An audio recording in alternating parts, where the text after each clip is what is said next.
శుక్లాంబరధరం విష్ణుం శశివర్ణం చతుర్భుజం ప్రసన్నవదనం ధ్యాయేత్ సర్వవిజ్ఞోపశాంతయే. ఓం శ్రీ గురుభ్యో నమః. నమస్తే అండి, అందరూ ఎలా ఉన్నారు? నేను మీ రామకృష్ణిహాన్, ఆస్ట్రో న్యూమరాలజిస్ట్ని.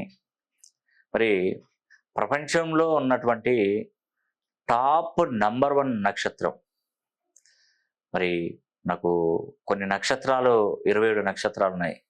అశ్విని, భరణి, కృత్తిక, మృగశిర, ఆరుద్ర, పునర్వసు, పుష్యమి, మక, పుబ్బ, ఉత్తర, హస్త, చిత్త, మరి విశాఖ, స్వాతి, అనురాధ, మూలా నక్షత్రం, ఉత్తరాషాఢ నక్షత్రం, ధనిష్ట నక్షత్రం, పూర్వభద్ర నక్షత్రం, ఇలా చాలా ఉన్నాయండి నక్షత్రాలు. 27 నక్షత్రాలు ఉన్నాయి. నాకు వచ్చినాయి, నేను చెప్తున్నాను. మొత్తం 27 నక్షత్రాలు ఉన్నాయి. ఈ 27 నక్షత్రాలలో గనక మొట్టమొదటి నక్షత్రం ఏదైనా ఉంది అంటే, ఇప్పటివరకు కోట్లు సంపాదించి, లక్షలు సంపాదించి, ఉన్నతంగా జీవించేటువంటి నక్షత్రాల జాబితాలో చూస్తే మొట్టమొదటి వరుసలో నంబర్ 1 పొజిషన్లో ఉన్నటువంటి నక్షత్రం ఏదైనా ఉంది అంటే అది స్వాతి నక్షత్రం మాత్రమేనండి. మీరు రాసి పెట్టుకోండి, బాండ్ పేపర్ మీద రాసుకోండి, కుండ బద్దలు కొట్టి చెప్తున్నాను. స్వాతి స్వాతి స్వాతి.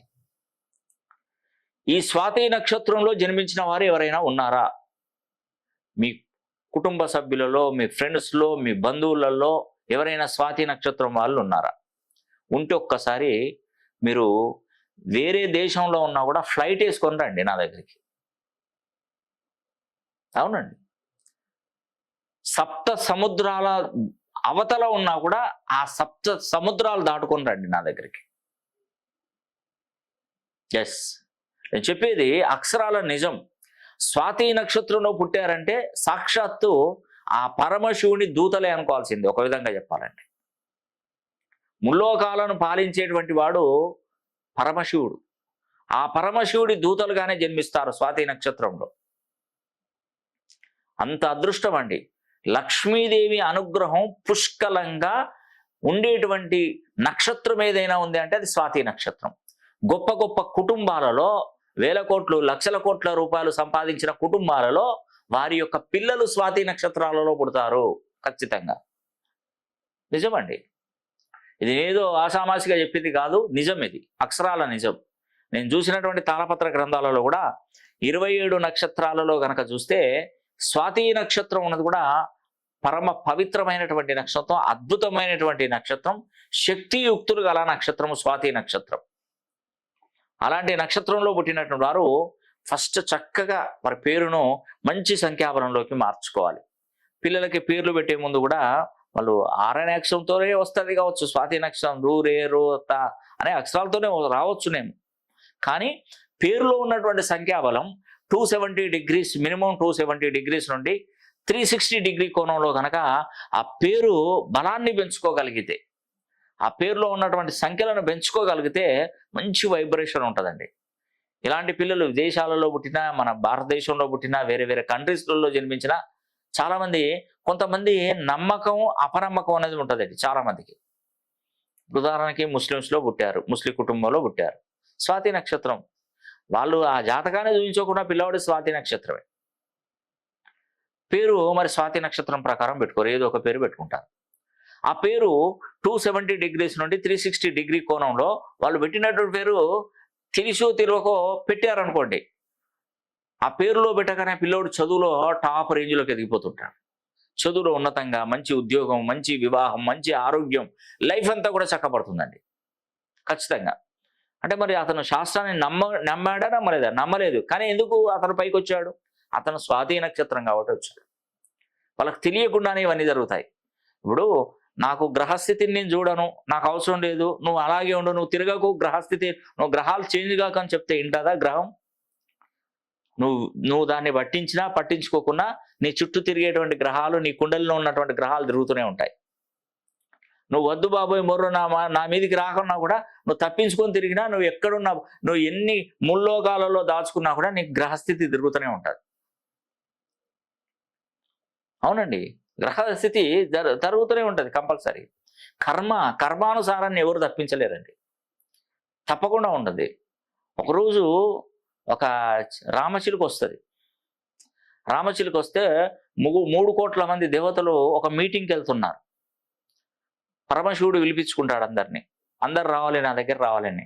ఒక రామచిలుక ఏం చెప్తుందంటే, రామచిలుకకు ఒక పండితుడు చెప్తాడు, నీకు ఈరోజు చావు మూడింది, నీ నుదుటిపై రాత రాశాడు ఆ భగవంతుడు, నువ్వు ఎక్కడున్నా చచ్చిపోతావు, ఈరోజు నువ్వు చనిపోతావు అంటే ఆ రామచిలుకకు బాగా భయం వేస్తుందండి.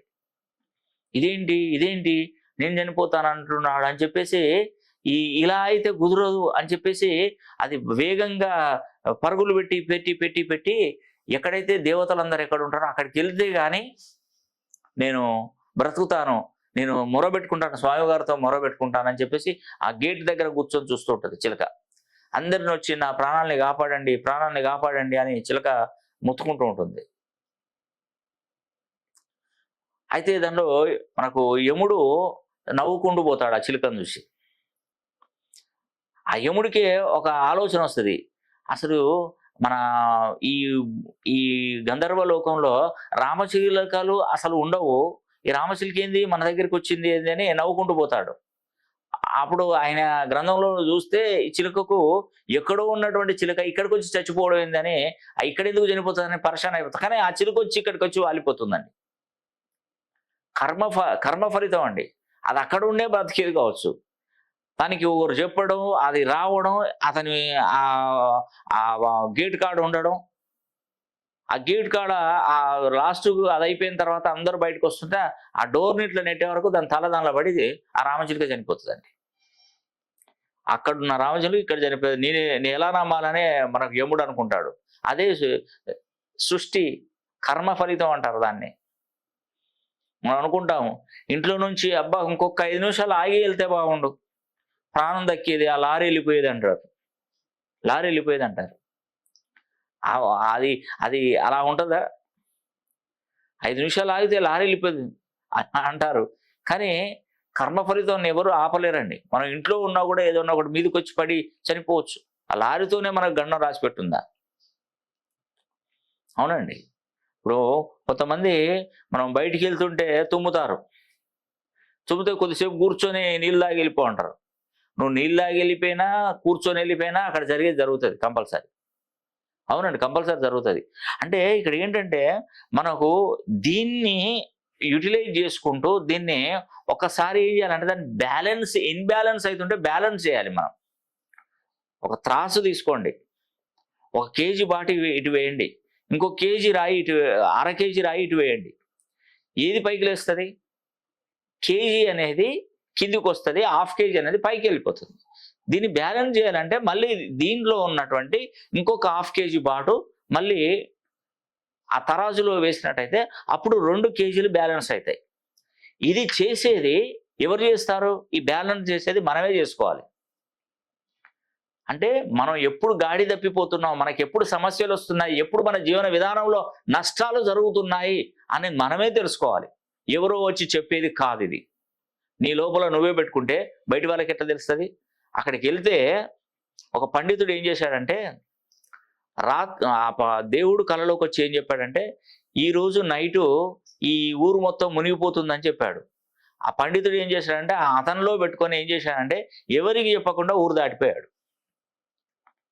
తనలో తనే పెట్టుకున్నాడు, ఎవరికైనా చెప్పని కూడా చెప్పలేదు. అయ్యో ఈ ఊరు మునిగిపోతుందని ఎవరు చెప్పలేదు. అతను వెళ్ళిపోయాడు. వెళ్ళిపోయిన తర్వాత ఆ ఊరు నిజంగానే మునిగిపోయింది. అంటే ఏదైనా విషయాన్ని చెప్తే నమ్మే వాళ్ళు నమ్ముతారు, నమ్మని వాళ్ళు నమ్మరు. భగవంతుడు ఉన్నాడా లేడా, నీకు మంచి చేస్తాడా చేయడా, భగవంతుడు ఉన్నాడా లేదా మనం చేసే ప్రయత్నం మనం చేస్తే నమ్మేవాడు నమ్ముతారు, లేదంటే లేదు. ఈ న్యూమరాలజీ, ఆస్ట్రాలజీ కూడా అంతేనండి. మనం వ్యక్తపరచడం మన బాధ్యత. నమ్మేవారు నమ్ముతారు, నమ్మని వారు నమ్మరు, అంతే. దానికి ఏముంటుందండి. కానీ నమ్మిన వాళ్ళు బాగుపడతారు, ఖచ్చితంగా ఉన్నతమైనటువంటి పొజిషన్కి వెళ్తారు. ఇది మాత్రం నేను ఖచ్చితంగా చెప్పగలుగుతాను. ప్రపంచంలో ఉన్నటువంటి టాప్ నంబర్ 1 నక్షత్రం స్వాతి నక్షత్రం అంటానండి. అలాంటి వారు ఎక్కడున్నా కూడా ఒకసారి నేమ్ కరెక్షన్ చేసుకోండి, 270 to 360 డిగ్రీ అని నేను చెప్తాను. అది నమ్మే వాళ్ళు నమ్ముతారు, నమ్మని వాళ్ళు నమ్మరు. నమ్మని వాళ్ళకు మనం ఏం చేయలేమండి, నమ్మిన వాళ్ళే అదృష్టవంతుని చేయగలుగుతాను. అంతేనండి. విధి రాత అంటే ఇదే అంటారు.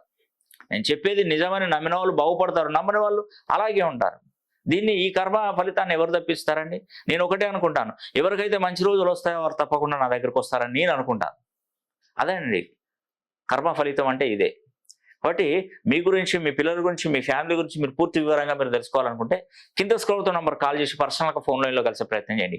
ఈ వీడియో కనుక మీకు నచ్చినట్లయితే లైక్ చేయండి, షేర్ చేయండి, కామెంట్ చేయండి. సర్వే జన సుఖినో భవంతు.